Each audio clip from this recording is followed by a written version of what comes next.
Le Guide des égarés de Maïmonide, troisième partie, chapitre 18. Après avoir établi qu'entre toutes les espèces d'animaux, l'espèce humaine est seule l'objet des soins particuliers de la Providence, voici ce que j'ai à ajouter.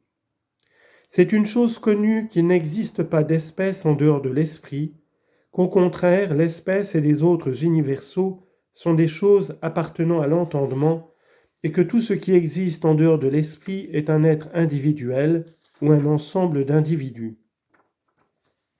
Cela étant connu, on saura aussi que l'épanchement divin que nous trouvons uni à l'espèce humaine, je veux dire l'intellect humain, est une chose qui n'a son existence que par les intelligences individuelles, à savoir par ce qui s'est épanché de l'intelligence divine sur Zaïd, Ahmad, Khaled ou Bakr. Cela étant ainsi, il s'ensuit, selon ce que j'ai dit dans le chapitre précédent, que plus un individu humain participe de cet épanchement en raison de sa matière plus ou moins bien disposée et de son exercice, et plus il sera protégé par la providence, s'il est vrai, comme je l'ai dit, que la providence dépend de l'intelligence.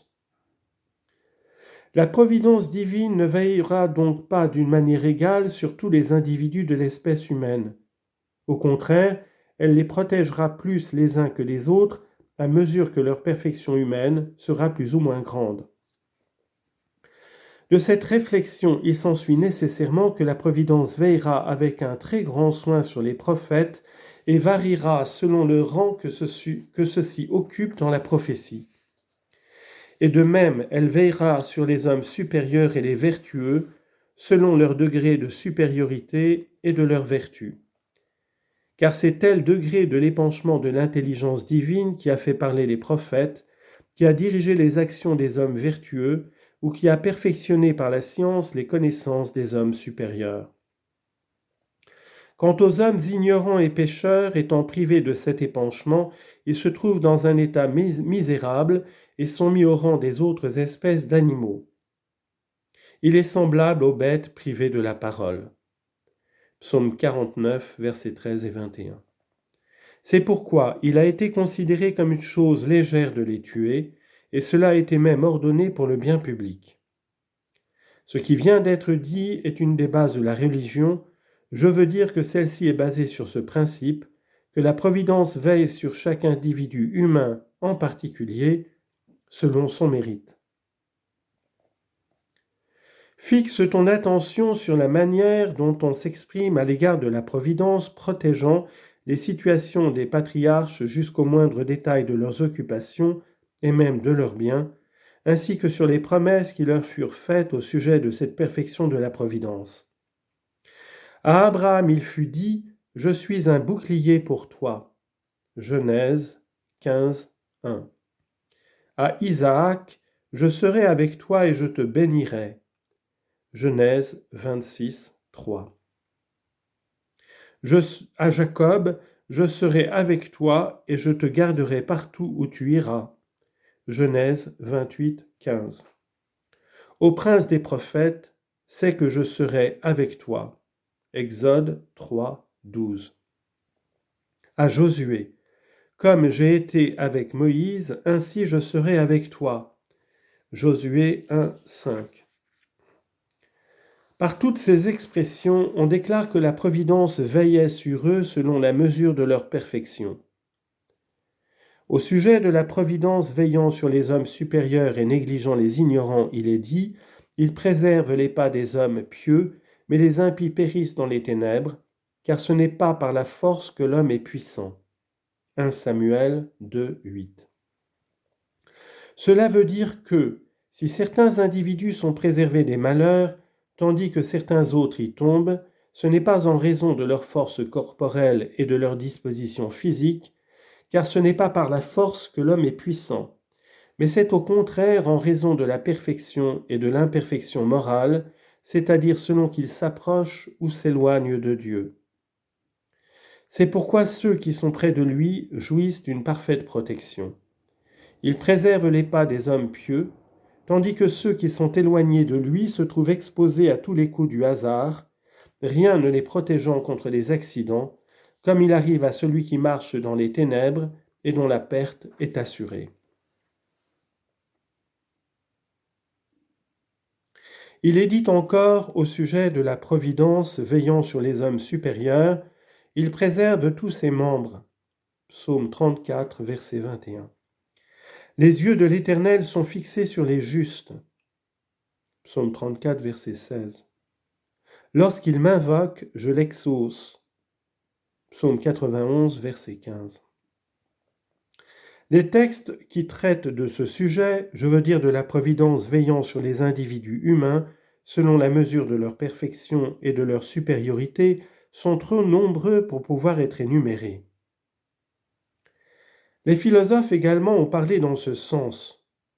Abu Nasr el-Farabi, dans l'introduction de son commentaire sur l'éthique à Nicomachie d'Aristote, s'exprime en ces termes : « Ceux qui possèdent la faculté de faire passer leurs âmes d'une qualité morale à une autre sont, comme l'a dit Platon, ceux que la providence divine protège le plus. »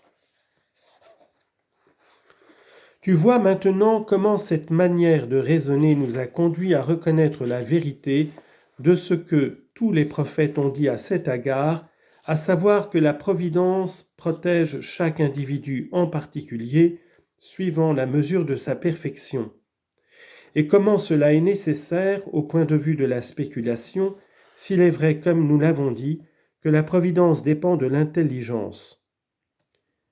Il ne conviendrait donc pas de professer l'opinion émise par quelques sectes philosophiques, à savoir que la providence existe pour l'espèce humaine et non pour les individus, car les individus seuls ayant une existence réelle en dehors de l'entendement, c'est à ces individus que s'attache l'intellect divin, et par conséquent, la providence existe pour ces individus. Examine ce chapitre avec le plus grand soin, alors tous les principes fondamentaux de la religion te paraîtront parfaits et conformes aux opinions philosophiques et spéculatives, les invraisemblances disparaîtront et tu auras une idée claire et vraie de la providence.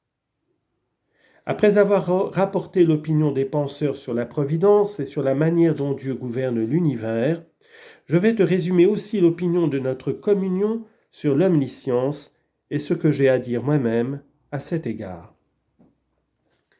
Chapitre 19. C'est indubitablement une notion première que Dieu doit réunir en lui toutes les perfections et que toutes les imperfections doivent être écartées de lui. C'est aussi à peu près une notion première que l'ignorance de quoi que ce soit est une imperfection et que Dieu ne peut ignorer aucune chose. Mais ce qui a amené certains penseurs, comme je t'ai dit, à soutenir hardiment qu'il sait telle chose et ne sait pas telle autre, c'est qu'ils se sont imaginés que les conditions des individus humains manquent de bon ordre. Et pourtant, ces conditions, pour la plupart, ne sont pas seulement des conditions naturelles, mais dépendent en même temps de l'homme qui possède le libre arbitre et la réflexion. Déjà, les prophètes ont dit que les ignorants, pour prouver que Dieu n'a point connaissance de nos actions, se fondent sur le bien-être et la tranquillité dont nous voyons jouir les méchants, ce qui peut faire croire à l'homme pieux que c'est sans aucune utilité qu'il s'applique au bien et qu'il supporte les peines que lui suscite l'opposition d'autrui.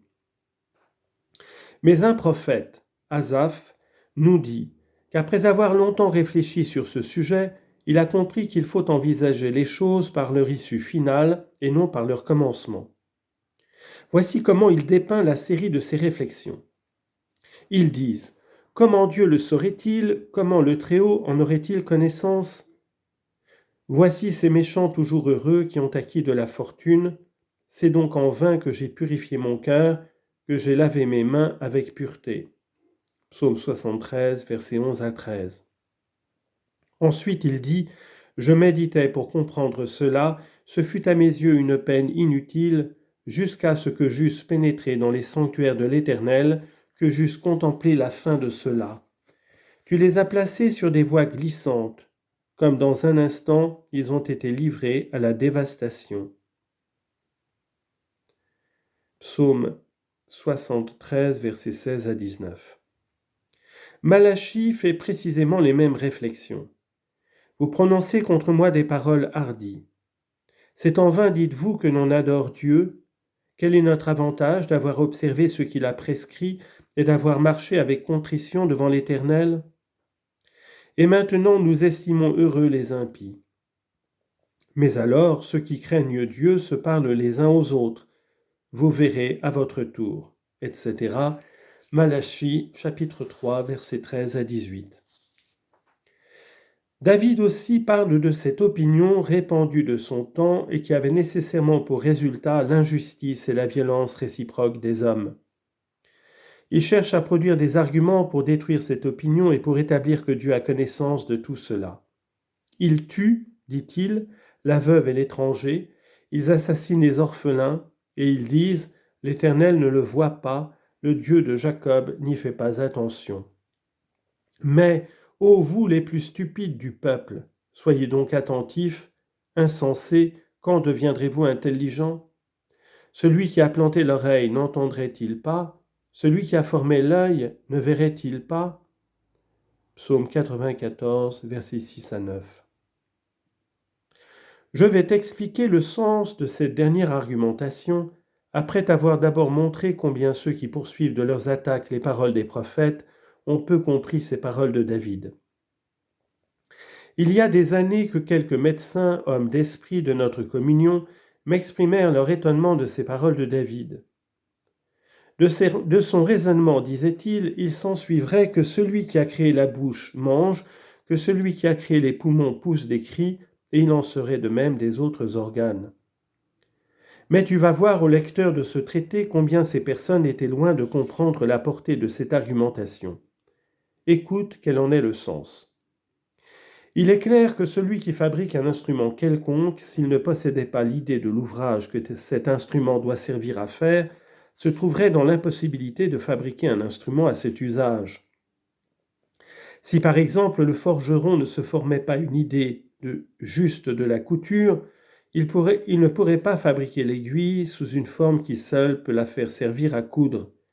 Et il en est de même des autres instruments, car comme certains philosophes croyaient que Dieu ne perçoit pas les choses individuelles, qui sont des choses qu'on perçoit par les sens, tandis que Dieu ne perçoit pas par un sens, mais par une perception intelligible, David argumente contre eux de l'existence des sens. Si, dit-il, la manière dont l'œil perçoit était pour Dieu un mystère qu'il fut incapable de connaître, comment aurait-il pu produire cet organe destiné à la perception visuelle?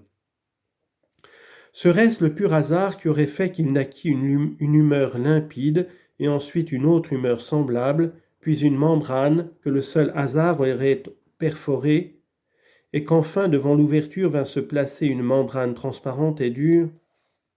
En somme, un homme intelligent peut-il s'imaginer que les humeurs, les membranes et les nerfs de l'œil, qui sont si sagement organisés et dont l'ensemble a pour but cette action visuelle, soient un simple effet du hasard? Certes non. Et il y a là nécessairement une intention de la nature, comme l'ont déclaré tous les médecins et tous les philosophes. Or, la nature n'a ni intelligence, ni par conséquent faculté organisatrice, sur quoi les philosophes sont d'accord.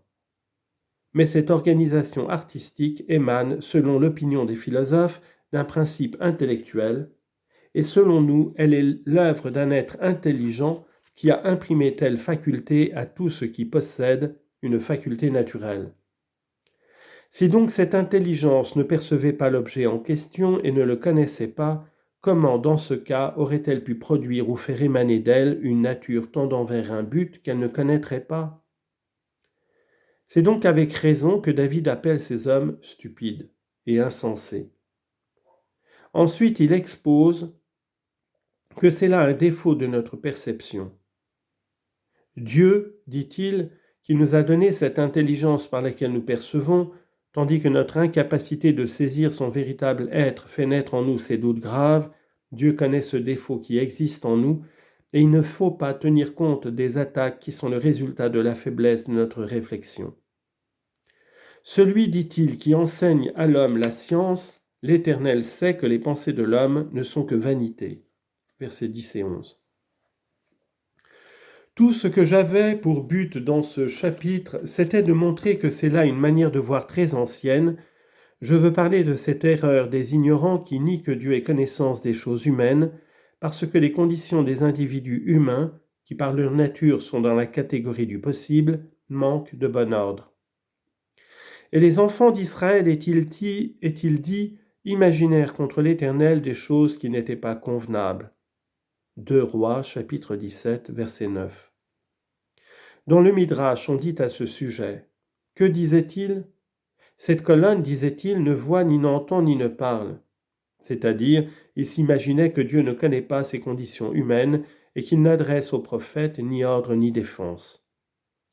La cause de tout cela, et ceux qui sont eux en est une preuve, c'est que les conditions des individus humains ne sont pas comme chacun de nous croit qu'elles devraient être. Voyant donc que les choses ne se passaient pas à leur gré, il disait, « L'Éternel ne nous voit pas. » Ézéchiel 8, 12. Et Sophonie dit en parlant d'eux, ceux qui disent dans leur cœur, « L'Éternel ne fait ni bien ni mal. » Sophonie 1, 12. Quant à ce qu'il faut réellement penser de l'omniscience de Dieu, je te dirai mon opinion là-dessus, après t'avoir fait connaître les principes sur lesquels on est généralement d'accord et qu'un homme intelligent ne peut contester en aucune façon.